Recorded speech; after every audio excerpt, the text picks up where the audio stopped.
Hey folks, you know I take my trail camera intel pretty seriously. It's a huge part of how I build my hunting strategy, and I'm always looking for gear that just flat out works. Stuff I can rely on. Backed by solid people and the best customer support in the business. That's exactly why I run Tactacam Reveal cell cameras. Whether you're just getting started or you're a full-blown data junkie like me, they've got a camera to fit your budget and your hunting style. My go-to currently is the Reveal 3.0 series with fully integrated GPS. These things are dead simple to set up. Less fiddling, more scouting and hunting. And they run on most major service providers and will automatically connect you to the strongest signal in your area. So no more hiking to the top of a ridge just to realize you've got the wrong service provider. Been there, not fun. Here's the kicker. You don't even need an SD card. That means fewer trips in, less pressure on your spots, and more real-time intel sent straight to your phone. And if you pair it with a Reveal solar panel or a lithium cartridge, you can keep those cameras running longer and spend more time doing what actually matters. Scouting new ground, dialing in a setup, or maybe, just maybe, finally cleaning the garage like you told your wife you would before the season started. Don't just take my word for it. Check out Tactacam Reveal at tactacam.com. Tactacam. Everything you need to take your hunting to the next level. Stay more comfortable, more concealed, and in the stand longer with Oscio gear. Premium camouflage apparel created for bow hunters by bow hunters. Oscio's revolutionary patented camo patterns and innovative features are designed to keep whitetail bow hunters totally invisible and dead quiet.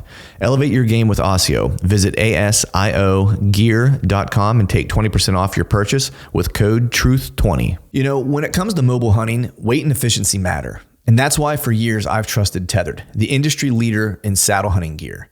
Like always, this year they've taken it up a notch with their new Whitetail frame pack and the hybrid or the minimalist bino harness.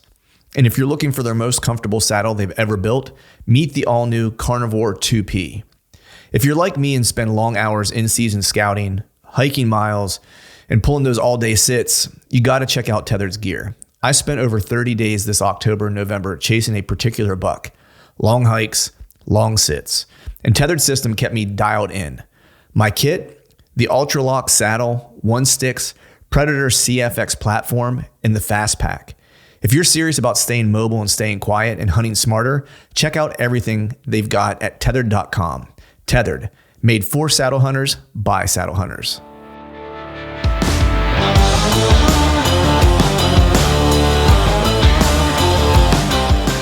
Welcome to the Truth from the Stand Deer Hunting Podcast, brought to you by Tactacam Reveal Cellular Cameras. I'm your host, Clint Campbell, and you're listening to episode number 434. Today I'm joined by Lucas Benoit to talk big woods bucks and the grind of hunting where deer are few and far between. So stay tuned. All right.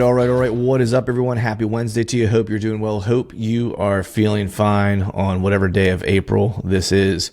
Spring is finally here. It was warm this past weekend. I won't say it was a great day to get out in the woods because it was a little warmer than you like. You still want some of those cool days if you can get them to do some traipsing around the woods. But I had a chance to get out. Probably the next to last session that I'll do locally. I've gotten out a couple times, was able to kind of put some cameras out, check some cameras, and that's what I did this past weekend. This area that I went to was a spot that I'd hung a camera in probably, I want to say, probably a total of 3 years ago, and it. I think I hunted it once, but I hadn't gone back to actually get this camera in 2 seasons. And so the batteries were dead. You know, I was able to look through the data that I had on that camera just historically, kind of get a sense and try to remind myself of how the deer kind of moved in there. And when I got in there, I had forgotten how good it was. I had a couple decent bucks on that particular camera over the past couple years, and just had other priorities, so didn't get a chance to get in there. But I don't want to give too much away. But the way it sets up is really, there's like 3 main terrain features that all kind of come together in that specific location, and there is killer feed sign in there. Acorns, a ton of them last year apparently. Caps everywhere. Some of the crop that just didn't get eaten up, and white oaks, which is great. So and there's some other stuff that's around there too. So that's not the only kind of dominant food source. So I think it's going to be, at least from the camera intel that I've had historically, it's really good early season, and really good into kind of like that late October timeframe, and then it kind of goes dead, which isn't super surprising for this particular piece. This piece in general, just not just this spot, but this entire piece has historically been a good early season through like the month of October, most of October timeframe. And then as you get into the rut, it kind of dissipates to a degree. I'm not saying it's terrible, but it's just, some of the areas that I've been kind of focusing on that kind of stay away from the pressure and stuff like that. When the rut kicks on, it just seems that the deer activity goes down, which is pretty consistent with what I've seen in general, which is perfect for me because my timing is typically, that time of year. I'm usually headed somewhere to hunt in the Midwest. And so I usually only have the month of October to try to get things done. So it's probably also why, that's the kind of movement that I'm seeing kind of correlates with the timing that I'm leaving and so forth. Got to get some work done in the travel piece. Haven't been able to make my way to that area yet. Kind of wait until I have a few kind of obligations here in the month of April, March and April to kind of take care of, and then I'll get up there. Usually I don't get up there and start to get most of my work done until turkey season. So that'll kind of hold true for this year between weather and personal priorities. But with that, I'm going to go ahead and just jump into today's show. Have a cool show for you guys today. Have Lucas Benoit on from New Hampshire. I'm always interested in talking to those dudes that hunt in the Northeast, like the New England states, because it is one of the most challenging areas to hunt as far as like deer density, huge tracts of land. They have a kind of a unique scenario where, they've got plenty of public, but you can also hunt private land that's not posted. So, if someone has a farm and it's not posted, you can hunt it. So it's a little bit of the Wild West, but they have low deer numbers and they just got a lot of area that they can roam. And, not, like the Midwest, not a lot of agriculture and things of that nature, right? So your food sources are typically, in the timber, and their bedding is relatively inconsistent, which is a lot of what I find in the big woods pieces I hunt as well. So I'm always interested to talk to these guys because it feels like they're having a very similar experience to me. The reason Lucas and I kind of started talking initially, and he'll get into the story of it, but we were kind of chatting over our hunting seasons this past year because they kind of were very similar to each other, where had a deer that I was chasing this year we kind of knew about for a little bit of time. He had a similar situation, which was like a jaw dropper of a deer in his area that he kind of knew of and played cat and mouse with for a couple years until he finally started to get a bead on that deer and was actually able to make a play on it. And so we had seasons this year that were kind of mimicking one another. And so we talk about that a little bit as well. So with that, we're going to go ahead and just jump into today's show. As always, thank you all for listening. All right, folks, welcome back to another episode of the Truth from the Stand Deer Hunting Podcast. And today I have on a fella we're going to talk a little big woods with my buddy, Mr. Lucas Benoit. And I said that right? That's right. All right, cool. We were just joking about it a little bit before we hopped on. I made the mistake and said Benoit. I was thinking, wasn't there a hockey player with the last name Benoit at one point? Yeah, it was. Yeah. Yeah, and that's what I was thinking. I mean, he spelled his name the same way, didn't he? That's how, like, if you're Canadian or French, that's how you'd say it. That's how you'd say it? Yeah. But we established you're not that fancy, so we're going Benoit. Yeah. Nice, man. How you been? You said you got some of the some late breaking white stuff on the ground in your neck of the woods, dude. Yeah, unfortunately, I thought it was over, but here we are. Yeah. A couple more inches. Yeah, nothing like, it seemed like, I'm trying to remember when I was a kid, it always felt like, and I don't know if it's the same for you maybe, but it always felt like we got our biggest snows in March for some reason. Like we would always have some snow like in the winter, occasionally maybe in like November or whatever, maybe around Christmas, but it always seemed like we would get dumped on sometime in March. I don't know if that's the same for you. I mean, you're further north, of course, and we'll get into that, so you might have more snow just all year round in general. Yeah, I mean, the last, I don't even know, 5-6 years, we haven't really had much. I mean, every once in a while you'll get a foot storm, but it's usually nothing more than that. Right. Yeah. So do you prefer the snow, or do you not prefer the snow? I like it in November and December, but then after that, you like it when it's useful. Yeah. Yeah. That's awesome, man. So let's get into it, man. So you and I were kind of chatting on I think it was Instagram or Facebook, I don't remember exactly. It was social media. We were kind of chatting. We struck up a conversation and wanted to get you on because, I of course chased a deer this year, that people in here have heard about. And then, you had chased one. We kind of were living very similar lives to a degree. This year is kind of what it turned out to be. And we'll get into that, but I hunt a lot of big woods, mountain ground and stuff like that. And you do too. And I'm always interested to talk to guys from different parts of the country that are hunting, big wood sections and things like that, because I just think that there's a lot of similarities, but there's a lot of differences and nuance as well. I think, depending on what part of the country you're in, like, take my friend Tony Peterson, for example, a lot of Wisconsin, Minnesota and stuff like that. And he hunts a lot of big woods. A lot of the stuff we deal with is similar, but there's also slightly different things that, he's dealing with that I'm not dealing with, and vice versa. He has a lot more kind of swampland and things like that. I've got some. He also has predators, right? He's got wolves and things like that he has to contend with that I don't. So I wanted to get you on to kind of talk big woods and just kind of, especially the area that you're in is, in my opinion, some of the hardest hunting to do. So before we kind of jump into like hunting specific stuff, so people know what we're talking about, just give me a little bit of background about yourself, like where you're from, what you do for a living and things of that nature. Yeah, so I'm up in central New Hampshire. I'm a plumber by trade. Been doing that for 15 years, right out of high school. So I also have a outfitting service. Mostly I specialize in bear and turkey for that. And that's more or less just in October and September with the bear, and then May with the turkeys. And I'm usually working almost full time doing that anyways. So right, still doing the plumbing full time and then doing that on the side. So right. Are you born and raised New Hampshire? Yeah, I've lived right within 5 miles of here my whole life. Right. So what's the Neil Pendleton? Do you know Neil Pendleton by chance? Yeah. Okay. Yeah. So I had him on years ago, and is he from New Hampshire as well? I know he's from that region. From southern New Hampshire, but he's been an hour south of me. Okay, is he? All right. Yeah. So like he's the only fella I've had on, and I've had Hal Blood on. I think he's in Maine, if I'm not mistaken, right? Yeah. And those are the only guys I've really had from that region, if I'm remembering correctly.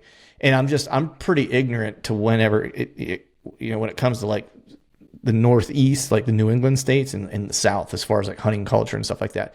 But like a big thing for you guys, isn't it more so like the body weight of the deer, like the size of the deer, than it is necessarily the antlers, right? Like that's a kind of like a... Yeah, I mean, a lot of people do get more excited about the heavier deer. I mean, there's a lot of guys that would just shoot a 100-inch deer if it weighed 230 pounds, and rather than a 150-inch deer that weighed 170 pounds, which right. I don't understand that. So you're not bought into that? No, I haven't bought into it. I'm going to shoot one with the biggest antlers I can find, and then whatever it weighs, it weighs. I don't really care. Right. I mean, I shot a deer in Mass this year he was mid-120s, 8-pointer, and as far as I can tell, he was 9.5 or 10.5 years old. Wow. Judging by some sheds that a friend of mine has and he only weighed 154 pounds he weighed. Wow. So dang. I mean, that deer was obviously as mature as any deer's ever going to be. He's probably never going to be a 200-pound deer. It's right. The way it is. But then you go up in northern Maine, you get a 3.5-year-old deer that weighs 210 pounds. Right. I don't think that makes it a better specimen by any means. But people would think if you were in Maine, they would be like, oh, your deer only weighed 154 pounds. I shot one that weighed 210, but it's like, yeah, but you shot a 3-year-old buck. Right. And a 10-year-old buck. So, right. I don't know. Do you focus, and I mean, look, we all like to kill big deer as much as we possibly can, right? And that's not, we're not telling any tales out of school there. But are you more interested in like age, versus anything else, like, battling the wits with like something that's pretty cagey, or are you looking for like, I'm looking for antlers?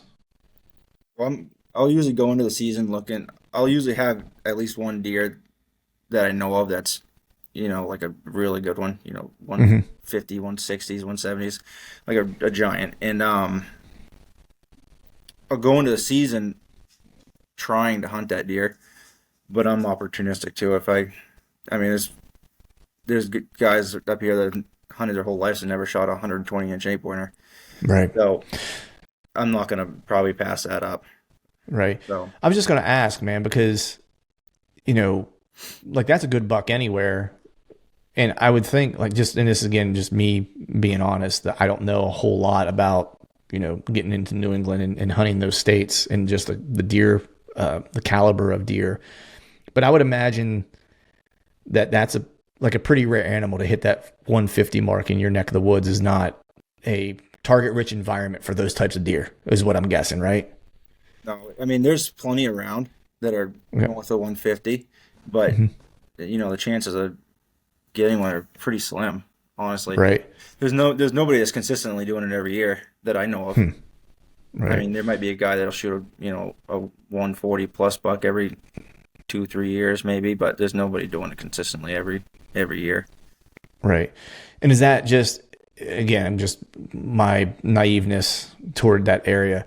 Is it partially because of just like there's so much land, it's so vast, and like is the deer density low in the general area that you kind of live in and things like that? Is that what makes it somewhat challenging? Because look, that deer's a hard deer to find anywhere. Like even where I live in PA, we're not a big deer state necessarily. We got better deer than what a lot of people probably think. But that's still like here is like, I certainly don't find one of those every year, necessarily. Like, every other year maybe is probably a fair assumption as far as one of that caliber to chase. But I would be hard pressed to say that I find a deer like that every year, even in PA to chase. Right. And I'm imagining up there, it's like vast wilderness areas and freaking, just low deer density is what I would assume. There's definitely not many deer at all. I mean, if I see 5 bucks in a season, I'm doing pretty good. Wow. And Really? usually that's right here. I usually don't leave New Hampshire until I've tagged out. Right. There's plenty of big bucks here. I don't find it hard to leave deer to go find deer. So, Right. but it's mostly it's the bigger woods, which allows them to get age on them for sure. Mhm. I mean, my buddy killed one on the mountain up back here. That was it was 10.5-year-old 10-pointer. Jeez. It was 100, Nice. I think 132 inches or something like that. So there's not many places in the country where they're getting that old consistently. Yeah. Yeah. I mean, that's 100% right, man. I mean, you're hard pressed to find a deer that old. Like the one I was chasing this year was, I guessed him based on just trail camera images and stuff like that and the amount of history with the deer. Like he was 6.5 or 7.5, like give or take a year, and I don't know that I've ever known of a deer that was older than that, to be honest, what's the hunting pressure like around where you're at? Is it like tons of hunters? Like, is it just the woods are just, chock full of hunters, or is it not too bad? Cause I know, PA's got a lot of hunting pressure just in general, right? So, which is why, a lot of deer don't make it to maturity around here, and you just don't get that upper echelon of age class of bucks. But I'm not sure in New Hampshire, like what the hunting pressure is like. There's plenty of hunters, but most of them aren't getting off the road very far. Okay. And then there's plenty of pockets where the deer can avoid people, Mm-hmm. and they get that figured out. But I mean, there's pieces of woods here you can go 3-4 miles through without hitting a road. Mm. So I mean, it's pretty hard to cover all that. Right. Yeah. And it's not a huge state either, right? So it's like I can't imagine It's just fairly like small. yeah. Do you know how many? Well, because the one interesting thing you were saying before we started recording is that every piece of land is public, right? Like you can hunt anywhere. As long as it's not posted, you can hunt it. Right. So it's like your neighbors, if they're not posted, you can hunt the neighbors or whatever. Right. Right. Yeah. So that at least opens it up for, more acreage, to be huntable, I guess. And then when you have just a smaller population based on the size of the state, then, maybe it makes the pressure not quite so bad. It's a good thing and a bad thing because then you get people that follow you around or do something like that, and then it's not like you can tell them they can't follow you. Right. You can try, but I don't know how well that conversation is going to go. So I mean, it's not like everything's public, so it's just a free for all, really. Right. Yeah. A lot of truck following going on, I bet. right? So man, I always like to ask this question because I'm always curious how guys get started. So how did you get started into hunting? I'm imagining you probably come from a family of hunters, if I were to guess. My father and grandfather, uncles, we all hunted. And I shot my first deer when I was 14, I think. The button buck. And then the next year, how much do you weigh now? How much do you weigh? Did you weigh him? No. 75 pounds. Yeah, there you go.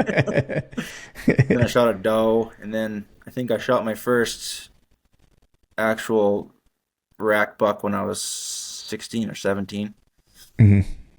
And then and from like 17 to my mid 20s, I was trapping heavily. Okay. So I would just shoot the first buck I saw, which was usually a year and a half old buck. Within the first couple of days of deer season, I'd just trap all November. So I really didn't amount to much for, the first 10 years. I had my driver's license.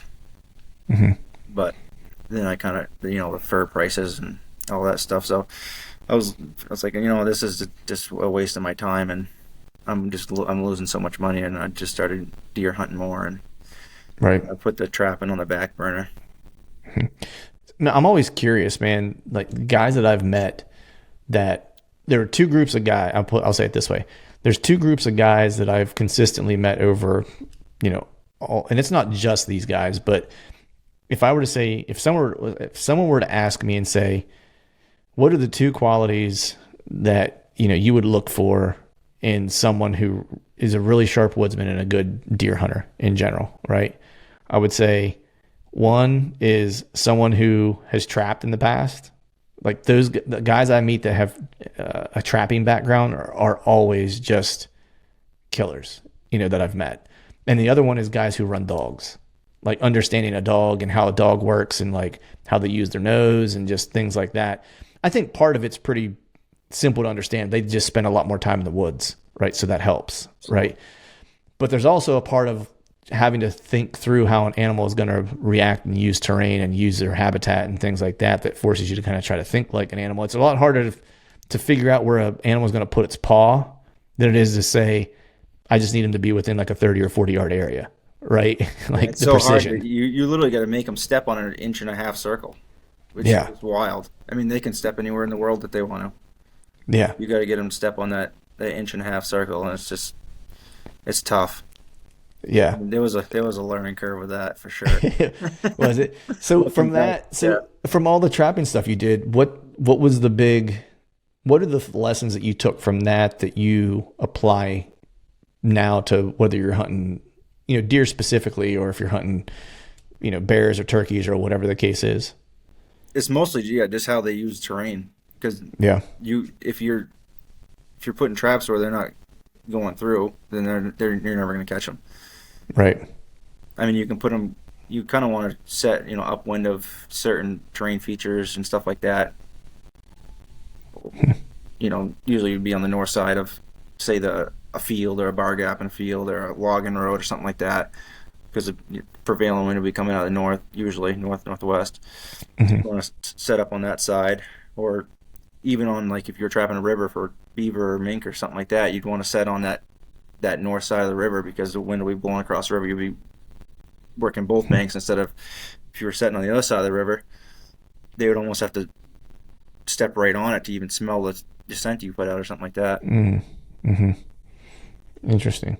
Yeah, because my buddy that I had on, Tony, another Wisconsin guy, he's big into trapping, and we were talking about that. And that's how I learned of him, was just watching his trapping videos and stuff. And he's catching coyotes, and he's holding them with his hands as they're still alive, like, and stuff like that. He's taking the trap, and he's nuts. And that's kind of how I learned of him, and like, as we just kind of got to talking, he's a hell of a woodsman, hell of a deer hunter, good trapper, and coyotes are just smart, and like to outsmart those guys consistently, and that's the thing that blew my mind was, you're literally trying to get something to step on a thing the size of like a quarter, put his paw somewhere, and the funny thing that he said to me though, and I'd be curious if you feel the same way, he said, I almost feel like it's easier to get them to step their foot here, or if I'm snaring something, to get them to put their head here, he's like, than it is to get a mature whitetail to figure out where he's gonna, like, 30 yards he's gonna walk through. He's like, they always seem to just do the thing that you don't think they're gonna do. You know, do you kind of feel the same way? Do you feel like trapping sometimes is easier? Oh, 100%. Really? Oh yeah, they're way more predictable. Yeah. They're Nice. they're not as nomadic as a deer, I don't believe. Okay. I mean, to a point they are, but they're still. I mean, they're not. They're. I don't think they're that smart. I mean, coyotes aren't that smart. It's more their instincts that are Mm. telling them not to do certain things. But Right. if a coyote sees a brown, clump of dirt in a field, you can't help it. You still got to go over there and check it out. Right. Right.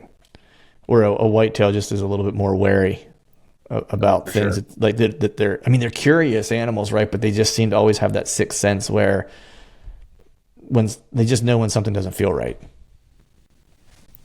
Yeah, I mean, the coyote and fox, they definitely can get that way, but I think it's more of a trained trait. It's not natural. I mean, there's not a lot of trapping pressure around here too, so it's not as bad as some parts of the country.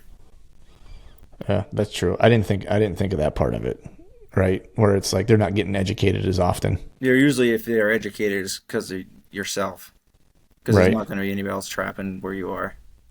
I mean, that's even a good learning experience for whitetail hunting, right? From trapping is like knowing whenever you've educated to something or not, right? Yeah, you come in and your trap snapping, it's dug up because you left some scent there or something, and you come back the next day and it's dug up, and you come back the next day and it's dug up, and then you gotta set your trap back 3 or 4 feet and blend it all in so it doesn't even look like it is, and then they're gonna go in to try to dig a track up again, and they're gonna get caught by the back foot because you set it back, blended it in, and they weren't thinking about that. They're just like, oh, we're gonna come in and dig this trap up again tonight. Right. And you gotta get crafty sometimes. Right. Yeah. How did you get into trapping? Was this like, were there any like early influences for you, like from like family or whatever that kind of got you into it? My dad always told me some stories about, when he was trapping when he was a kid, but he never had done it since I had been alive. Mm-hmm. So I never really got to see it or anything like that. And then I ended up having a fox that was killing a bunch of chickens at my house, and I had it out for that fox. But that's how I ended up getting into it. That's funny. I never did catch the fox, but No. it definitely opened it up for me. Right. That's funny. It's funny how, things of necessity, are the reasons why you get into things. It's like, fox killing my chickens. I got to figure out how to kill the fox. I'm going to trap him. And I got into trapping. It's like pretty straightforward. As far as like your hunting influences and stuff like that, because you mentioned, you got into trapping for a while, kind of put hunting on the back burner and things like that. Was there like a moment for you, like what was, I guess, the moment for you that decided like that getting back, I don't want to say back into deer hunting, but like that it was going to become more of a passion or something that you were going to pursue, more seriously? Like when did that happen? Was there something that occurred that kind of flipped the switch, or what was that? I don't really know. I always just like go to the butcher and stuff, and I'd see all these, big bucks hanging in there. And I'd never seen one in the woods. It was like a mystery. Like, how the hell are these guys killing these things? I don't see them. I don't understand. And then finally, I was just like, I gotta try and figure this out. So the first year that I did that, I ended up passing. I think I passed up 4, like, 1.5-year-old bucks, and I never shot a buck that year. But then after that, I've killed one every year since then. But that first year was tough. But you learn so much more by not shooting deer than you do shooting deer. Right. Yeah. Yeah. I mean, you just get to spend more time, right? Yeah. If you shoot a deer the first couple days of the season, I mean, what are you learning? You hunt every day for the whole season. Like not this past season, but the season before that. So 2023 and 2022, I shot my buck the last day of the season, both years, and I hunted the entire season. Right. I mean, you learn so much from doing that. It's not even funny. Yeah. Yeah. It goes back to that, what we were saying earlier with, the trapping thing of it. It's time in woods. Like there's no replacement for it. Right. You just got the more time you can spend, the more you're going to learn with anything. Yeah. The, like, so I guess when you decided to get back into, when I say get back into, I mean, you were always, in the outdoors, you were hunting and stuff like that. You just had a different priority earlier on. But, did you have when you saw those bucks at the butcher shop and you were like, how the hell are these guys doing this? Was there anybody that you were, that you had in your circle, if you will, that, you could talk to about, how are these guys doing this? Like, what is their approach, or what is your approach, or anything like that? Or did you just have to kind of go out and be like, all right, I'm just going to go out and figure it out? I mean, I had a few guys that were killing some halfway decent bucks, but nothing huge consistently. Right. So I didn't really have too much to talk to there. But I mean, the biggest thing was, and I kind of knew this, is that you can't shoot a big one if you're tagged out on a small one. Yeah, it's the simple things, right? It is. Yeah, that's funny. I mean, it's not complicated, right? But it's good advice, and some people get, weird about stuff like that, where it's like, people should, I'll be the first to say people should just shoot whatever makes them happy. I don't care what people shoot, but it is true that if you want to shoot better deer, you got to let deer, lesser deer go. You got to be okay sometimes with eating a tag, and and that just being, is what it is, and take that season as a learning season, right? Where it's like you just spent a lot of time in the woods, or drawing it out to the end of the year, or the end of the season, because you just get to spend more time in the woods. But so I want to talk a little bit about the area that you hunt, not specific area that you hunt. We don't want, GPS coordinates or pins or anything like that, of course. But just the general area that you hunt. Like, give me an idea of like the terrain and like habitat and things like that you're kind of working with. Is it mountain ground? Is it swampy? What is the kind of setup where you're at? It's mostly, it's lowlands. It's flat with rolly stuff. Not much elevation, maybe less than 100 feet up and down. Okay. But then we do have decent sized mountains that go up, I don't know, 1,500 feet. They're like right around 3,000 foot. Okay. I think my house is at like 1,200, maybe 1,000, something like that. Okay. So they do go up quite a bit. Mm-hmm. And those are pretty big tracks. Mm-hmm.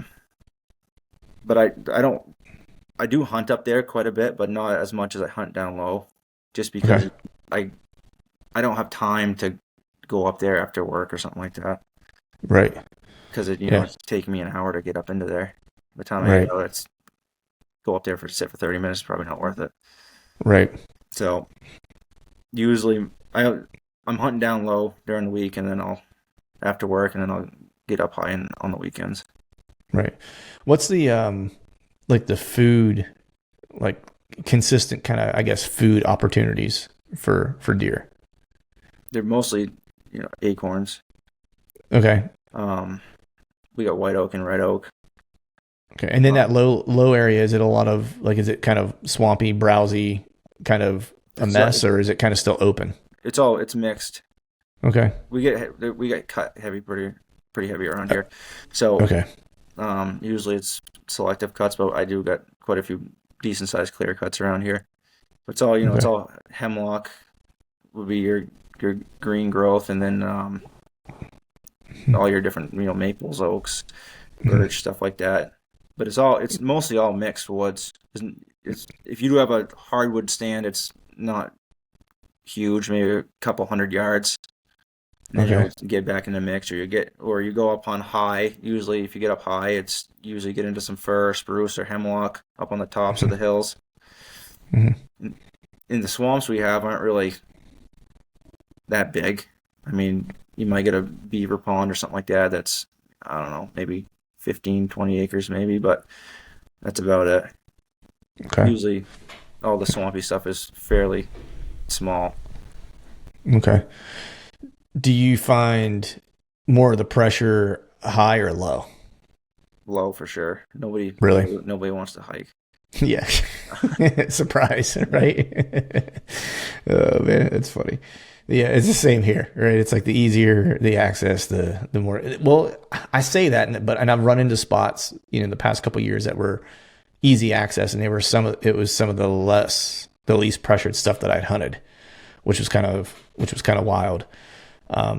Which I didn't expect. I kind of avoided this one area for a couple of years because I thought there'd be people all over it, and it just wasn't the case. I ran a bunch of trail cameras, and that was kind of how I decided. And I was like, man, I just don't see any people on camera. I was like, it's hard for me to believe, but that was the case. So I mean, that leads me into a good question. I wasn't even planning to ask this, but are you relying on trail cameras to get data, or is it just a lot of just in-season scouting that you're doing and things like that? Like, how are you kind of making a plan for some of these areas? Because you have big tracks, right? And you have, I'm imagining, low deer densities, right? Like, like you said, you might see $5 in a season, right? Which isn't a lot. So how are you kind of making a hunt, like a hunt plan for the year? I do run some cameras just for to figure out what's in the area. Because like I said, I like to hunt the biggest deer I can find. I mean, that's the only way you're gonna kill a big deer is if you're in the woods where there is a big deer. And then, but like I said, I'm not opportunistic, so I'm not in there just for that deer. I'll shoot any mature buck that I see. But I do like to hunt where there is a big one because that's the only way you're gonna get one. But I'm not necessarily using my cameras to plan my hunt around. More or less just to know what's in the area, I guess. Okay. Yeah, that makes sense. And so, like, how many in a season would you use roughly? Do you check them even during the season, or is it just more like preseason, like you get an idea of what's around and then that's good enough? I usually put them out in the summer and I'll leave them right through until wintertime. Okay. I'm usually running the cell cams so that I don't have to check them because a lot of them are back pretty far, over a mile or mile and a half. So it's not, you waste a long time hiking up in there, checking in and hiking out. So. Well, that you educate everything along the way, right? Too, and stuff like that. And that's the best way I've found to use, because I know people, some people don't like trail cameras at all. Some people don't, they're okay with SD card cameras, but don't like cell cameras. I'm kind of the same mind of you, where I kind of use a mix of both. But the way I like to use cell cameras is I typically like to put them in places where it's either really, really hard to get to, and the only time I'm really going to go in there is when I want to hunt it, or in an area that is kind of, you might not have the same issue because you have bigger tracts of land, but in an area where there's a lot of kind of pressure around, and there's one specific spot that's just kind of a shithole that no one will go into. That's like, that the deer feel really, really comfortable, and I don't want to go in there until I know it's time to go. I'll put a camera in that spot. That way, I know what deer are in there, and I don't have to go in there because I don't want to booger up the one spot where they feel safe until I want to go in to hunt it. If that makes sense, right? And I kind of use that to kind of help me figure out when I'm going to hunt and what deer are around, and keep places clean, as opposed to like, I'm going to hunt this spot because my camera told me that. It's like, nah, I just want to know what's in the area, right? Because I feel like if you hunt trail cameras, like you're already behind. You're always, what's that? You're always a step behind. Yeah, exactly. Like you're just chasing your tail. Yeah, exactly. You want to use the information you get from to predict what they're going to do next, potentially, as opposed to just be where they've been before. They've already been there. Right. Because I've never found any consistency in anything. Yeah. Deer wise around here. I mean, maybe once or twice a week you might have something that's as consistent as you're gonna get. Right. Yeah. Man, how hard is it, like, going into a season? And I kind of know the answer to this a little bit because I hunt some areas that have just really, challenging deer densities and things like that. But talk a little bit about, you're getting ready for a season.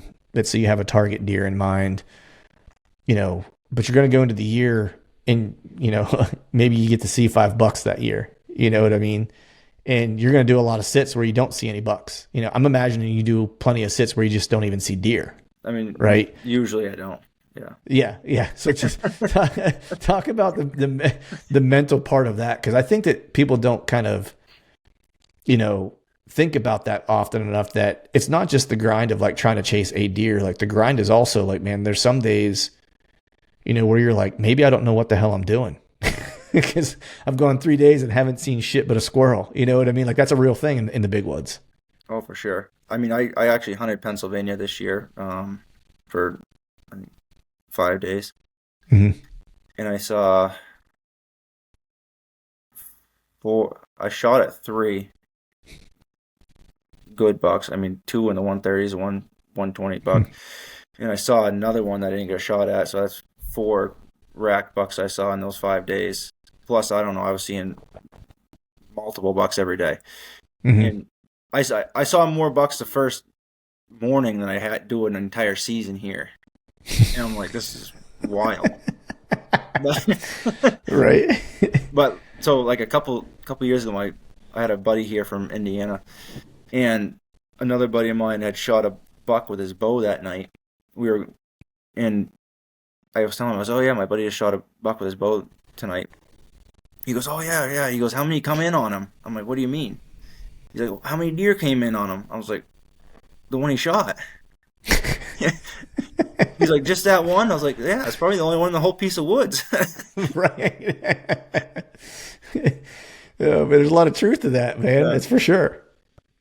You know, you're not gonna, in some of those settings, you know, you just don't, you know, it's a blessing and a curse, right? Because the curse is in those big wood settings and places that have low deer density, you just don't see a lot of deer, and so it can make it really, really, really hard, especially to go out day after day knowing that you might not see anything, or that you're probably not even going to say might. You're probably not going to see anything, right? But the blessing is that usually when that deer comes in, it's like how often, you know, have guys had hunts turn south on them because of not the deer they were trying to kill, but the deer that was with the deer they were trying to kill. Right. You know what I mean? That happened to me with that giant deer I was chasing. It was probably the only reason I should have killed him 2 years ago. And the reason I didn't is because it was 12:15 in the afternoon. It was November 21st. I sat on this ridge until it was like 11:30 or so. And then I climbed down. I got sick of looking at whatever I was looking at, so I climbed down and I actually saw like a little 4-pointer that morning. So it was already doing really well. Right. Yeah, you're off to a good start. So I climbed down and I moved down the ridge like 350 yards, and I climbed up a different tree for the rest of the day because I just wanted different scenery. Mm-hmm. And I weren't sitting there more than 10 minutes. And I was sitting on the rail of my climber, and I could hear this noise way off in the distance. It sounded like a little dog barking. Mm-hmm. And I was like, what the hell is that? And it was getting louder and louder. I'm like, oh, that's a deer blowing. It was coming right towards me. And I was sitting right on these 2 stone walls came together into a corner right where I was sitting. And there was a break in the stone wall. And that buck had been using that break in that stone wall. He'd been through there in daylight like 3 times in the last 2 weeks. So I was like, that's as good of odds as I'm ever going to find. And I think I was on like this was like my 3rd all-day sit there. I had the week off. So this deer's, oh yeah, so right where I was sitting, it was this, I don't know, it's probably 7-8-year-old clear cut. So it's super thick. I mean, I couldn't shoot more than 20 yards probably. Mm-hmm. It's just, you know, it's just all like little tiny trees. But they're super high stem count bullshit. Really high stem count. Mm-hmm. So this deer that blowing, I was like, oh, that must be a doe. I was like, I wonder if she's being chased. Because I've shot quite a few bucks around here that were chasing does. Mm-hmm. So this doe runs underneath my stand. This is 12:15, and I hear a deer coming behind her. So I'm like, all right, here we go. So I get my gun up, and it was a 6-pointer. He come in behind her, So I was like, oh shit. I was like, that's not him. So I took my phone out and I was gonna video him because he was grunting away, she was bleeding, and I was like, this is great. So Right. I took my phone out, I was gonna start videoing him because I had no idea. I never would have imagined that there was another deer chasing. Of course, right? Because you see like one every 4 weeks. You know, Right. it's like This buck chasing her was the only buck chasing her because I figured there wasn't any other bucks anywhere near here besides the 4-pointer I saw that morning. right. So I got out my phone, I started just getting ready to hit record, and then a spike horn comes in, grunting, chasing, and then I hear this god awful noise, and I'm like, what the hell is that? Well, what it was that buck's antlers smashing, pushing through all those trees, all that brush, and it was like, you know, this hollow knocking sound, like if you took the two of the biggest sheds you had and just smashed them together. That's what it sounded like, and it just caught me so off guard. And I'm like, what in the hell is that? And I look up, and it's just him just pushing through all that stuff. And he never actually came out of the thick stuff. He kind of stopped out there and was just standing there catching his breath, and the other two small bucks were just chasing around in circles, and he was just kind of hanging out. And I couldn't ever get a beat on him. I mean, I could see his antlers, but I couldn't see brown in the scope, so I never ended up getting a shot. They chased her around for 2 or 3 minutes in front of me, and then they went back the way they came, and I never got a shot at them. Jeez, dude, you had that one day. You had like a full season of deer activity for you. Then after they came through, another 4-pointer came in from below me, so I ended up seeing 5 bucks that day. It was the most deer I've ever seen in a day. Good Lord! I mean, obviously that one hot doe just lit that whole chunk of woods on fire. But he did go through one opening when he was coming in, and if I wasn't trying to video, you know, those 2 smaller bucks chasing her, I probably may have possibly got a shot at him. But because how many deer do you think have been saved by a phone? Plenty. I don't even know. Right, dude. That's I mean, we're gonna get to that. We're gonna get to that deer here in a second because I do want to talk about that because this was like you and I were living somewhat parallel lives this year. But before we get to that, what I want to talk to you a little bit about is just, you know, because you mentioned there in that hunt, like you were in a tree, right? So like how often, I guess I'll ask it this way, how often are you in a tree versus moving where you hunt? Because I feel like I can only speak from my own experience that whenever I'm hunting big wood settings, you know, I think there's almost like 2 schools of thought. You know, one is that, you know, you find a good spot and you just park your ass in a tree and you put time in a tree, you know, and you play the waiting game. You know, if you're in a good area and you know there's a good deer in the area or a deer you want to kill or a couple of deer maybe you're willing to kill. The other aspect of it is like still hunting, moving, you know, and trying to find the deer where they're at and just try to find, you know, and try to find where they're at and be where they're at. And then just kind of not camp out there, but kind of spend time in the area where you're finding them. And I'm just curious. And I know, you know, you guys get more snow a little earlier. And so I'm assuming like tracking is also part of like your game as well that you're using, right? Oh, for sure. If I still have a tag at that point. Right. I've actually, this year was the first year I've killed a buck here on the snow because I'm usually always tagged out before we get snow. Damn. So talk to me about that a little bit. Cause that's, for me, that's something that I don't, that I've never had the opportunity to try is that I think it'd be really cool to do that, but I don't know that I have the skill set to track a buck right in the snow. So how do you even go about doing that? Well, the first thing is finding one, finding one's the hardest part, or really a decent sized one. And then, I mean, really it's, you gotta fail and fail and fail and fail, and you just gotta learn. I mean, there's no other way to do it. Yeah. I don't know how many I've messed up on it. I was just going to ask you, how many have you tracked and not gotten until you finally did it? Most of them. Really? Most of them you're not going to get. Yeah. But, I mean, after you fail so many times, you pick up on little things that are definitely going to help out. to know. What were the little things? What were the little things for you that you like picked up that was like that kind of made the difference? Like thinking back on the hunt this year, that made the difference for you and killing a deer in the snow. Finally, The biggest thing is slowing down whenever you're getting close. But then you gotta figure out when you're getting close. when you're getting close, Right? Which is the hardest thing, because that's usually why most people either don't shoot a deer tracking, is because one, they don't ever catch up to it because they're going too slow.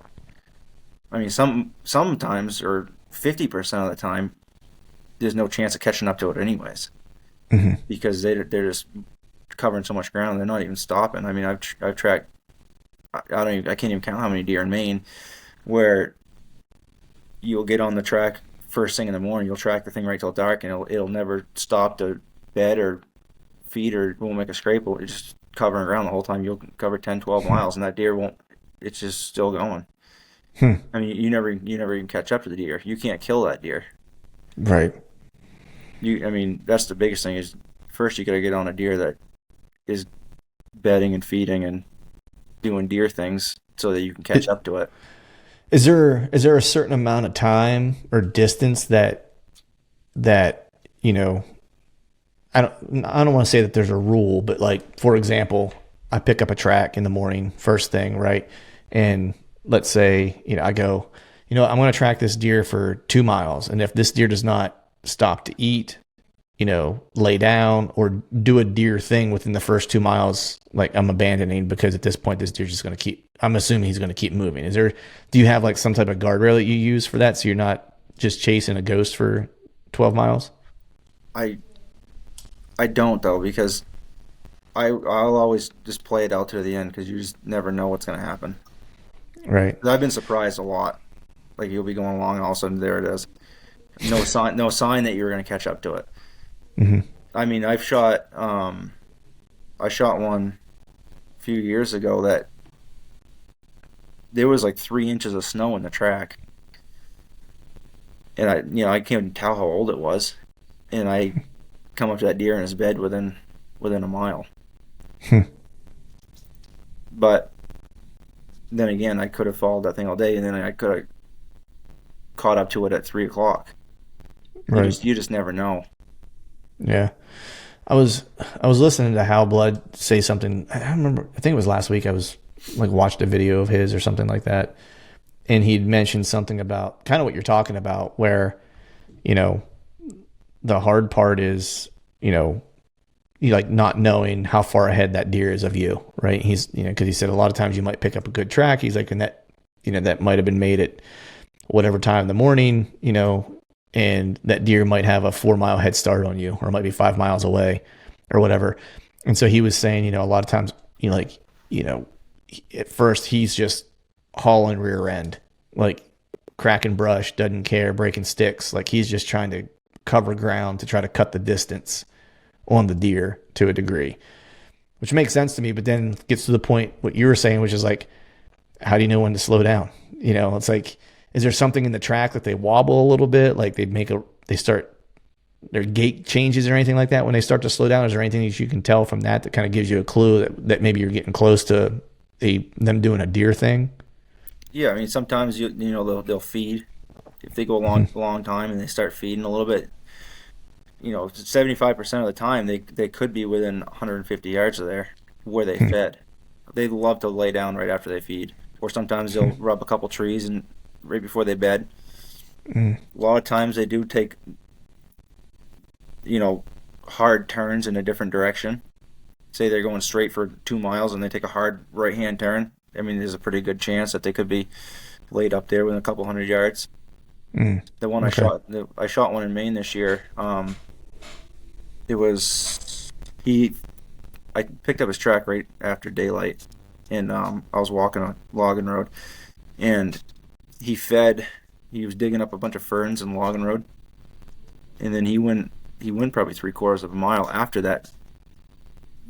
He never bedded, which kind of, after the first 150 yards, I picked the pace back up, because I was like, okay, he didn't bed directly after feeding, so we're gonna pick up the pace a little bit. And then he was just going up and up and up, and then he ended up doing that. He ended up he was kind of side hilling for a while, and he took a hard turn uphill, which will, they'll go up and they'll kind of loop back and sit, so they're elevated, looking back down at their backtrack, and that's what this deer ended up doing. I think he was sleeping, because I came up over this little rise probably less than 100 yards after he took that hard turn, and I caught him bedded, and I ended up shooting him right there. That's interesting. So when they make that hard turn, do you have to, because they will bed and like watch their backtrack, right? You don't want to get off the track though. Like, so how do you cut the distance to try to get close enough to find that deer, but not walk his back trail because you thinking that he's watching it? Do you kind of like make a loop around him, and then if you don't see him, then you just try to go pick the track back up? Or how do you play that like kind of entry into trying to, if you think one's bedded and he's not far off? I'll usually stay right on the track and just try and break the woods apart and try and catch him before he catches me. If it was like open hardwoods or something like that, where by the time that you notice that he made that swing and he would be elevated, if it's open, I mean, he's already caught you by the time you notice that he took a turn. Right. So, if you're in some thicker cover, then more than likely you're going to be able to get up closer to him. Right. Yeah, that's a risky proposition, right? Like, catch him before he catches you. It's tough. Yeah, I bet, man. That's I don't know. I just don't know if I have the patience for it, But I guess, I mean, I don't know. I feel like as long as I'm moving, I'm usually pretty happy. I hate sitting still anymore. Like, I can't do. I was just joking with a buddy of mine about this the other day. I was like, I don't know if it's because I'm getting older or what. I was like, but I just do not like sitting in one tree all day. I was like, even if I think I'm in a great spot, I was like, I still just don't want to sit there all day. I feel like I have a better chance if I'm trying to hunt something down actively than waiting on them, if that makes sense. Yeah, I mean, I like to walk around, but a lot of the times, I mean, it's counterproductive. Yeah. If it's really crunchy or something like that. Yeah, you gotta have the right conditions, like either a little bit of wind, early in the morning, maybe when there's, the leaves are still kind of dewy and quiet, well, not early in the morning. Typically you want to be set up, but if you have a little bit of rain or something like that, or a little bit of moisture, certainly will help, or some of the swampy areas where it stays damp pretty much all the time. You can get away with a little bit of moving around in those areas. But man, I want to talk about this deer that you chased. You started talking about it a little bit earlier, that you chased for 40 years, if I'm not mistaken, right? It was 40 years that you knew of the deer? Yeah. So how did you first find the deer? Like, how did he first get on your radar? All right, it was kind of a weird deal. So, I like weird deals. we were building a house, and it had a really long driveway. It was probably 3/4 mile long, and the contractor had put a trail camera on the driveway to watch vehicles going in and out of the driveway. And this buck ended up walking down the edge of the driveway. Oh, jeez. This is at That's awesome. 2:00 in the afternoon on November 2nd. And anyways, one of the guys working was like, "Hey, look at the size of this buck that was on the trail camera." I'm like, Jesus, I'm like, that thing's, it's a booner. Right. And then some other guy that's pretty active on social media, he posts all kinds of trail camera videos and stuff like that on there, and he doesn't hide where he is by any means, which kind of pisses a lot of locals off, because he brings a lot of attention that's probably not necessary. But Right. It is what it is. He actually got a picture of that buck as well that year. And I knew the area where he was because I hunt the same area. But so from where that was to where this driveway was is 4.5 miles apart. So that first year going into it, I'm like, all right, is he on this side or is he on that side? Or is he in the middle? I mean, which edge of this is the far edge and which one's the middle? So it took me 2 years to figure out where the deer came from. Jeez. So I started the next year. I started searching around the whole area where the house was that we had built, and I came up empty over there. And then I searched the area where the other guy was, and I came up empty there. I ended up getting a picture of him in that area that the other guy was in. I had one picture of him. It was at like midnight. Was this all the first year that you knew of him? So this be the second year. The second year, okay. I ended up getting one picture of him in the middle of a snowstorm at like midnight. I think it was like November 16th or something like that. Still had no idea where the deer had come from. Right. So how many days during that second year, not like exact, but like did you actively pursue hunting that deer that second year, or was it more of like I'm hunting and I'm kind of looking for this deer at the same time, and like if I find him then I'll hunt him like specifically, but I'm not going to start really hunting him until I know I have a good idea where he's at? Yeah, I wasn't hunting him. No. No. Okay. I had basically, before the season started, spread a wide spread of cameras everywhere as I thought he might be, and hoping that he would come through somewheres in November to kind of give me another hint and a direction to head. Which right. I picked him up in the area I already knew he was at one time. So right. that was where I left off with that. Right. So then going into the third year, so that year, that second year I was after him, I randomly went down into this piece that was like 3 miles away from the last picture I had of him. I went down in there on the last day of the season, and I shot like a 120-inch 8-point on the last day. And I didn't have any cameras down there or anything. And I really didn't. I just walked down in there for like 45 minutes. I didn't even make it very far, and I shot this buck, so I didn't even kind of look around to see what was going on down there. So then the next year, so the third year, a buddy of mine found one of his sheds down in there, which was like 600 yards from where I shot that buck the year before. Oh. And I'm just like, okay, now we got a direction of going. Right. What's that habitat look like down in that? You said it was a bottom you were in. Is that where it was? In a valley. It was in a valley between two ridges. Yeah. All right. So what was down there that was attracting him? Like, because assuming right, he was wintering down there. It feels like, right? Well, the deer yard on that side of the mountain, anyways. Okay. I mean, they come from 12, 15 miles a yard there. Okay.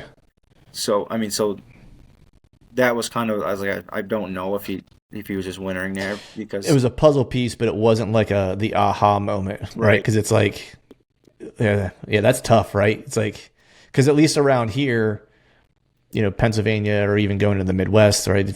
I'm not a big shed hunter, but guys who are, a lot of times they can put a pretty good puzzle piece together when they find that shed, because they don't really yard around here. So it's like if you find a shed somewhere around here, chances are that deer's probably wintering in that area, or this is a route toward where that deer is wintering, depending on where you pick the shed up, But it sounds like that where you found that shed, it's like it's not as telling as it maybe is in other places, I guess is one way to say it. Yeah.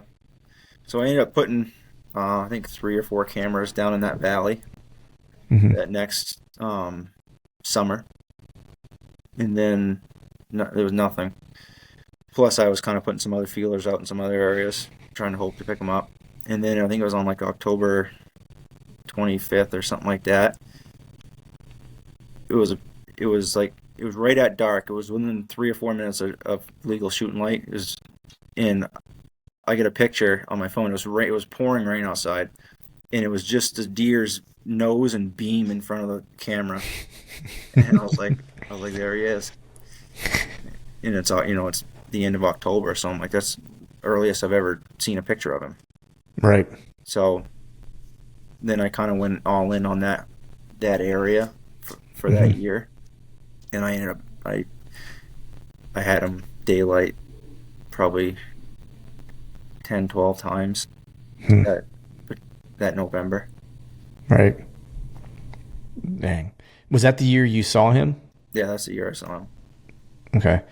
And so we talked about that where it's like a bunch of deer came in. You saw more deer than you've ever seen in your entire life.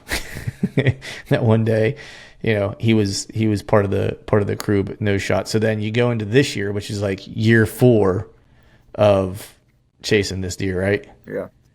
So like last year between seeing him on the hoof and having the daylight kind of, intel of him going into this season, like how did you feel about your odds of seeing and or killing this deer going into the season?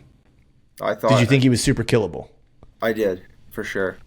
And because we haven't had acorns for like 3 years. And then this year we had like a bumper acorn crop. And I knew of some pretty good areas in there that the deer should be hanging out in. So I felt pretty good going into it. Plus, I knew of a couple different pinch points, I would call it, that he had frequented in daylight multiple times the year before.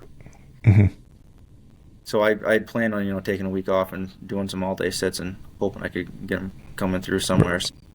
Right. That was really the only way I was going to kill him. Right. Did you know of anybody else hunting this deer? Yeah. I mean, of course, a deer that big, people know about it, but I'm just curious if you knew other guys who were hunting the deer. Yeah, one of my best friends who was kind of hunting the same area with me. Yeah. And he actually found a shed off of it from last year. Right. And what did that beam score? Do you know? It was just over 80 inches. Damn. Yeah. Yeah, it's a mega, dude. And that was the weak side. That was the weak side. Yeah. Yeah. We love to find deer with 80-inch sides that are weak. I think the other side was, had almost 10 more inches on it. Wow. So all right, so going into this year, like how did your hunts play out for this deer, like in this 4th year? So I never actually figured out where the deer lived. I never had I could never figure it out. I never had any velvet pictures of him, anything like that. So he ended up showing back up. I think October 20th, right around there somewhere, 16th maybe, which was even earlier than he had the year before. So I felt pretty good with that. I had an extra couple weeks I could hunt him, but it wasn't much daylight activity. It was mostly all nighttime or fairly close to dark. I guess a couple times within 30 minutes, but I never really had a good opportunity or the right weather to kind of move into where I thought he was. So I didn't really hunt him too much up until our gun season comes in, like usually around the beginning of November.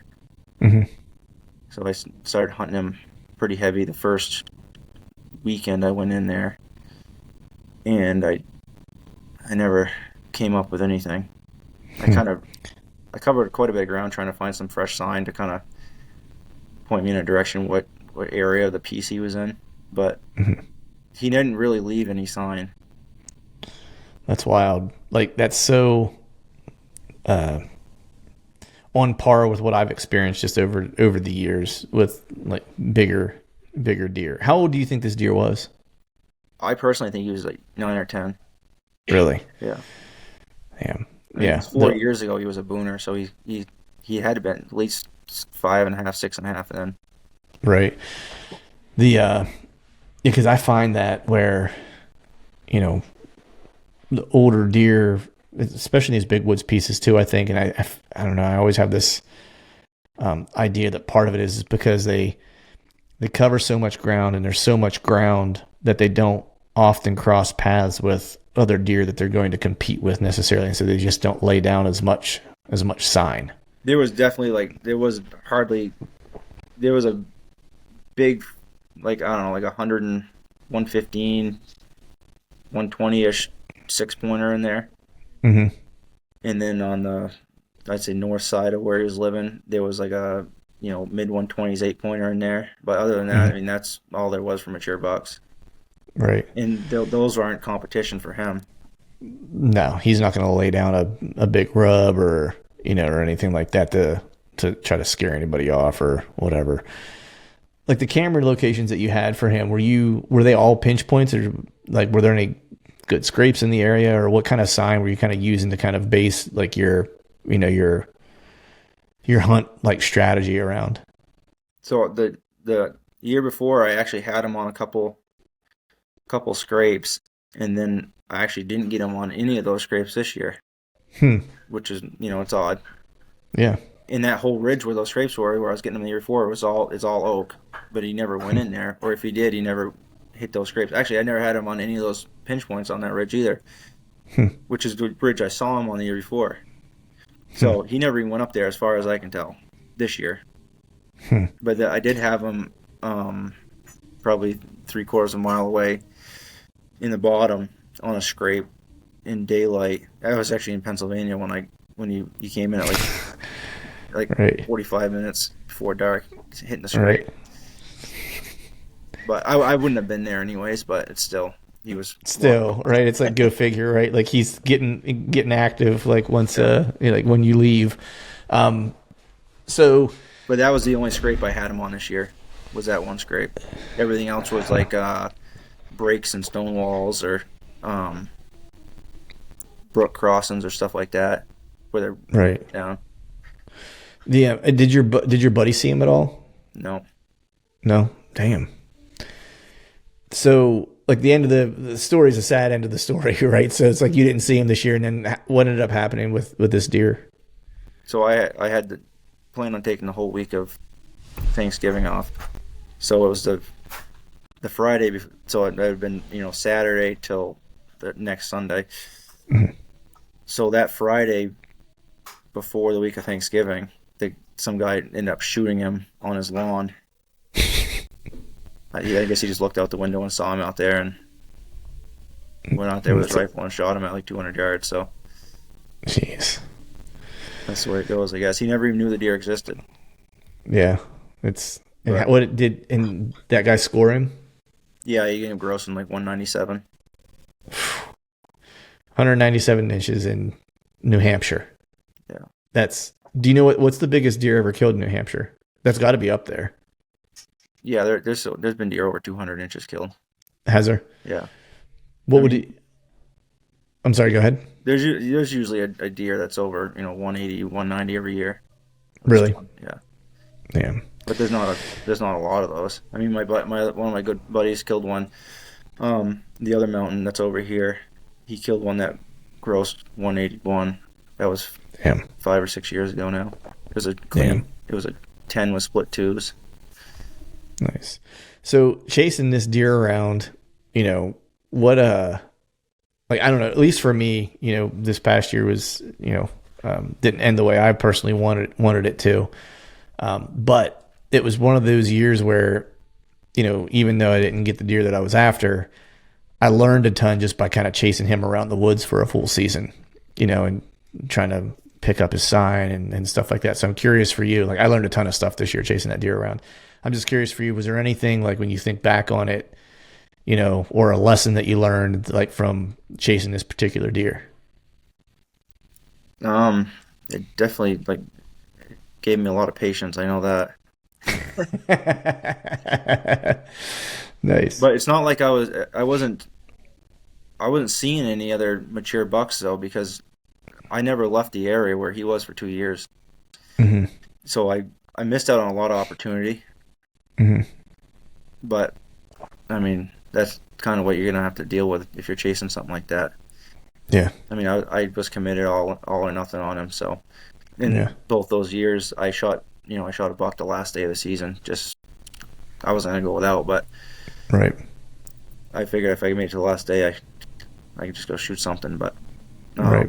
He I don't know.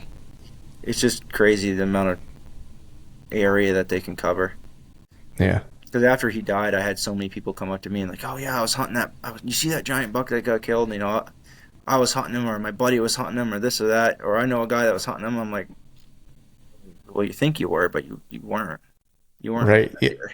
No, you knew he existed. That's about it. You weren't even close. I mean, right. Somebody will get a picture of him at the middle of the night, and they're like, oh yeah, I'm hunting that deer, but it's like that deer's it could be 10 miles from there. Yeah. Yeah. What was the furthest away that you knew of that, because, some guys will say, oh, I was hunting that deer because they just want to be part of it. They want to be part of the fun. You know what I mean? When in reality, it's like they never knew the deer existed. But I'm just curious, like for anyone that you knew that for sure that you feel is accurate, like, yeah, this guy probably was hunting him. What was the furthest distance away from where you were at, or where you kind of knew where he was spending time? Really, like over like where I had that picture the first year, it was like 6.5 miles Wow. from where I was hunting him. After that, but still, that's not. I still don't know where the deer lived because Right. I never figured out where he was all summer, Mm-hmm. and he had to have been coming from, the opposite direction of where that 6.5 miles was. He had been Right. coming from the other direction because I had that whole other side covered pretty well. Right. And then, the direction that I think he was summering was towards my house. So, Mm. I mean, it was only like 4 or 5 miles from my house. And I've covered a lot of that ground looking, and I still don't know where the hell he Hmm. was holed up. But Hmm. I don't know. He probably just wasn't. I still haven't, actually, I've never even heard of anybody that had a velvet picture of that deer either. Right. Hmm. That's pretty wild, man. Like, he had some hidey hole somewhere for the summer.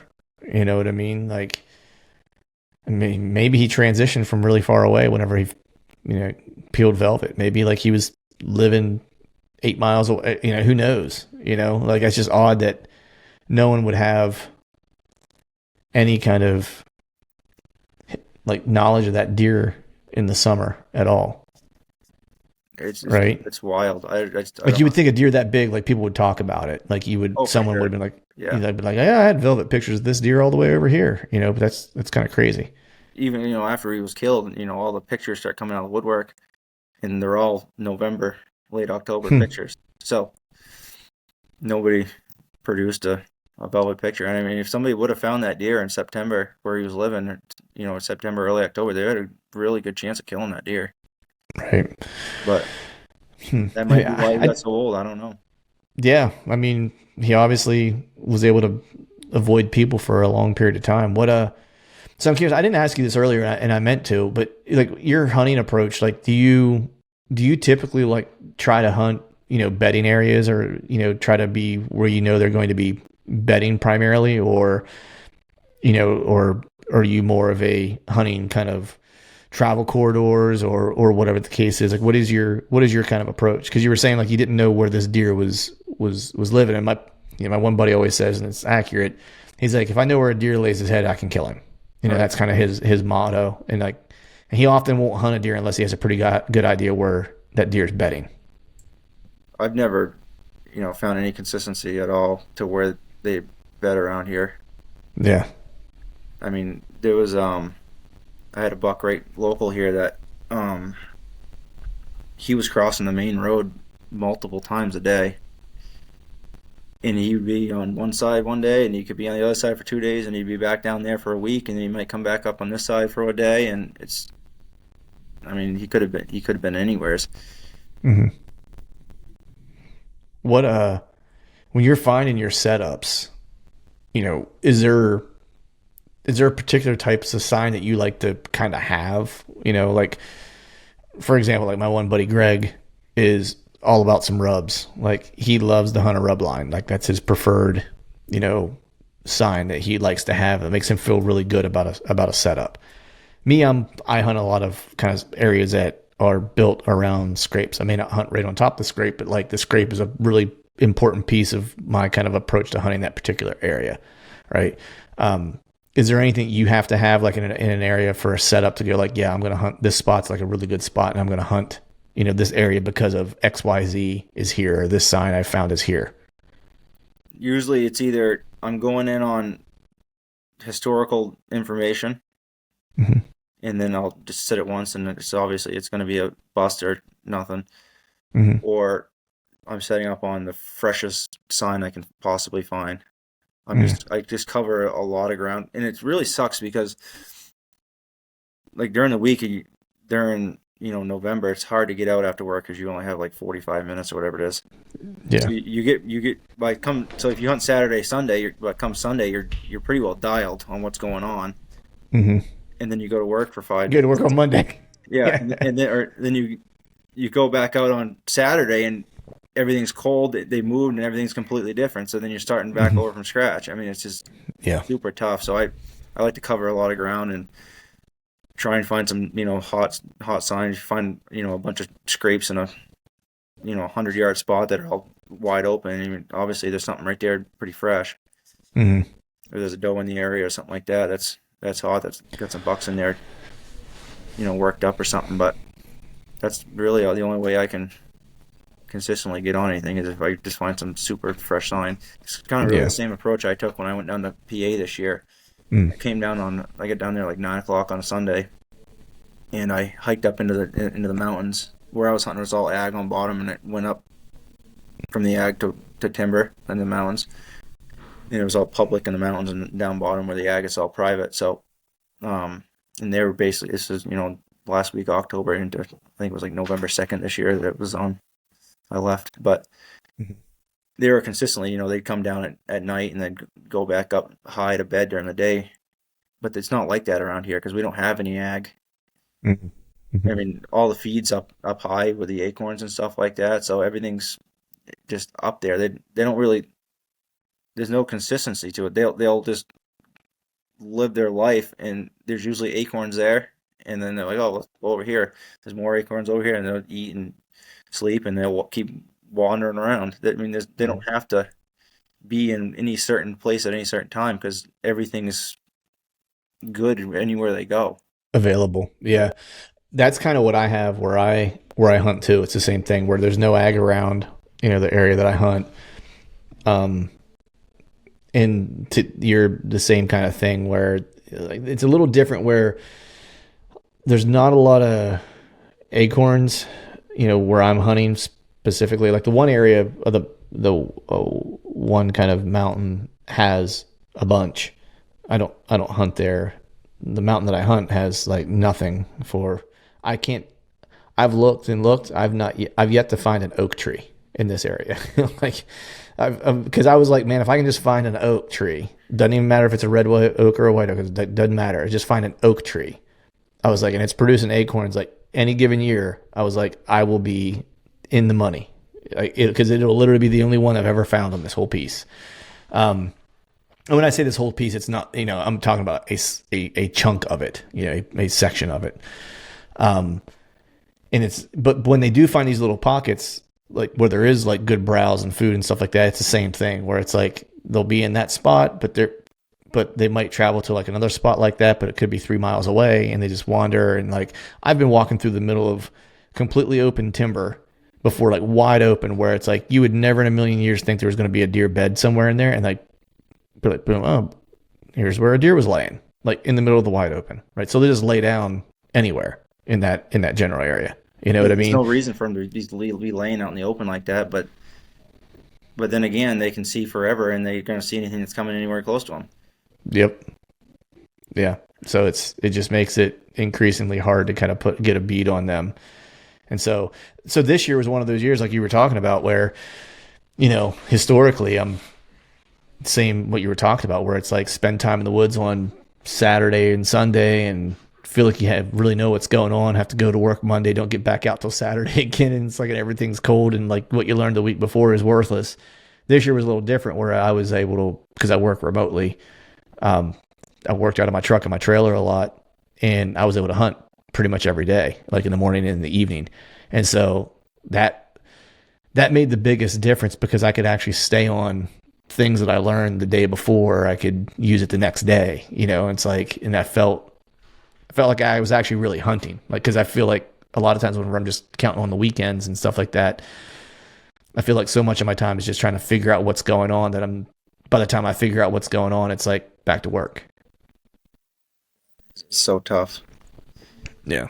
Especially in the big woods, and when you don't have predictive like travel patterns and stuff like that, maybe it's a little different when you're in like, ag country and farmland and stuff like that, where it's like a lot of structure and they have to move in certain directions and the food is always over here. The bedding's always going to be over here. You can kind of make a plan around that, right? But big wood settings, it's not, there's nothing like that to plan around. When I went down there to Pennsylvania, I scouted all day Sunday. I put on, I don't know, probably almost 10 miles. I just as fast as I could go, just covering ground, trying to find the hottest sign I could find. And I found a spot. There was a couple old apple trees right on the end of this finger ridge, and there was a couple big scrapes underneath the limbs on these apple trees. So I was like, after I did my entire hike, I was like, all right, this is the hottest sign in this whole area. So I ended up getting back in there in the dark, and I climbed up the next morning, and it was like almost 9 o'clock, and I hadn't even seen a deer yet. And I was like, wow, I was like, I really messed that one up. I thought this was going to be the best thing ever. And then all of a sudden, like a little 3-pointer come through. I was like, all right, that's cool. At least I saw something. And then it was like, I don't know, it had been like 9:30 maybe. A little 8-pointer comes through. And then like 10 o'clock, a really nice, probably 110-inch 8-pointer comes in. And then like this big, weird, tall 6-pointer looking thing. They were like 2.5-year-old bucks. And they were snort wheezing and everything like that. And so all 4 of these bucks that had come in to this point, it all worked at scrape, and it was at like 16 yards. Wide open shot, 16 yards. And then it was like 10:45. I see legs down the ridge a little bit, probably, I don't know, 80 yards. And I grunted a couple times at it, and he comes walking up the trail of that scrape, and it was a like mid-120s 8-pointer. Standing right in the scrape, and he's got the licking branch in his mouth. I come right to full draw, and I'm just giggling. I'm like, this thing's so screwed right now.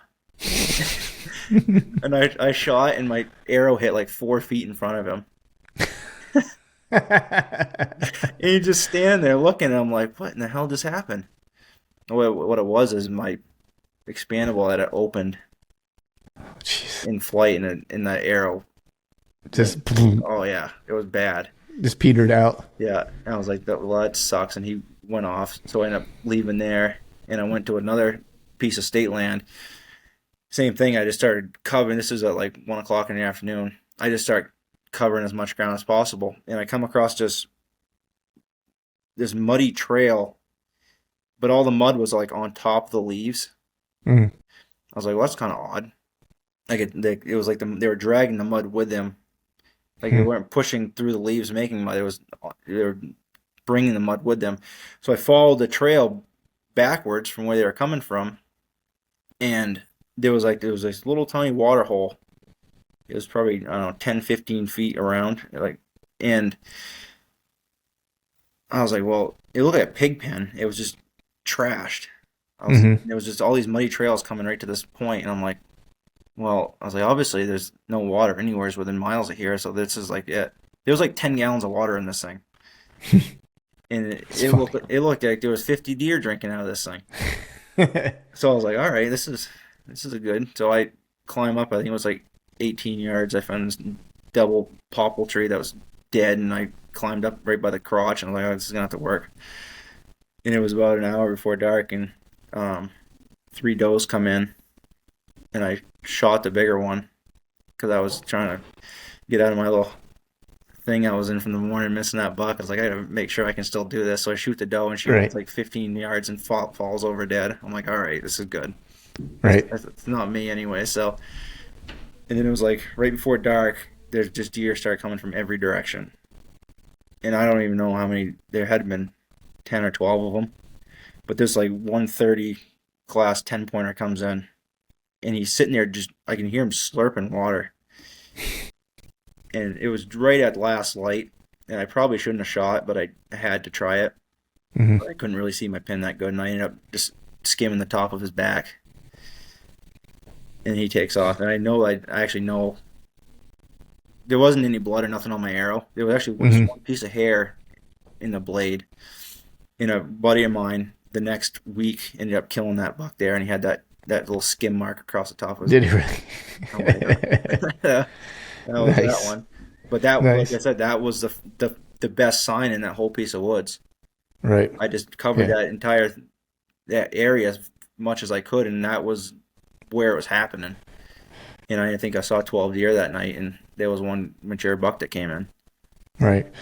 What I found interesting about that was that the fact that you noticed that the mud was on top of the leaves, and instead of following the trail out, you followed it back. Right.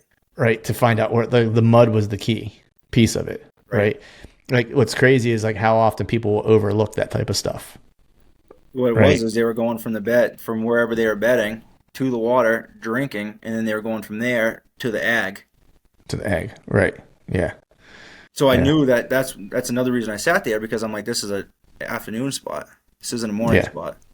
Yeah. Because if it was in the morning, the mud would be going towards the bedding area rather than it would have been in the opposite. It would have been on the opposite side of the water hole. Right. Going the other way. Right. Yeah. Yeah. That's awesome, man. It's always like the little things, right? It's like it's never the big, big obvious things. It's always just, your curiosity is usually what kills the deer, It's probably why we like it so much, keeps you intrigued, keeps you on your toes. But speaking of being intrigued and being on my toes, I want to make sure you get yourself a good night's sleep since you got some plumbing to do tomorrow. Yeah. But you've been kind enough to share some time with me here today. I want to be sensitive to your time and let you get out of here. But before I let you go, let people know where they can find out more about you, and they can follow along with anything that you have going on online. Yeah, I'm on Facebook and Instagram, Lucas Benoit, and the guiding aspect of it's, I got a website, Northeast Hunt Fitters. We do spring turkey in May, and I do bear hound hunts in the fall. So, but that's very limited availability. And that's all in New Hampshire? Yes. Yeah. Awesome. So sweet. Folks should get at you if you're interested in doing a bear hunt or turkey hunt in New Hampshire. Luke's will be able to take care of you, get you on something good. Just isn't going to share any of his deer spots with you, so don't ask. Awesome, man. I appreciate you coming on, buddy, and we'll talk to you again soon. Yeah, no problem. Thank you. All right, folks, that is a wrap for today's show. I'd like to thank all of you for listening, and if you haven't yet, please head over to iTunes and leave us a 5-star rating, and be sure to subscribe to the podcast. And hell, while you're at it, head over to YouTube and give us a sub there too. I'd be super appreciative if you do those couple things for me. And before I shut this thing down, I need to give a big shout out to our partners who continue to help us make this podcast possible: Tacticam, Osseo Gear, Hawk Optics, Tethered, Face Off E-Bikes, and Lathrop & Sons Boot Company. And until next time, we'll see y'all.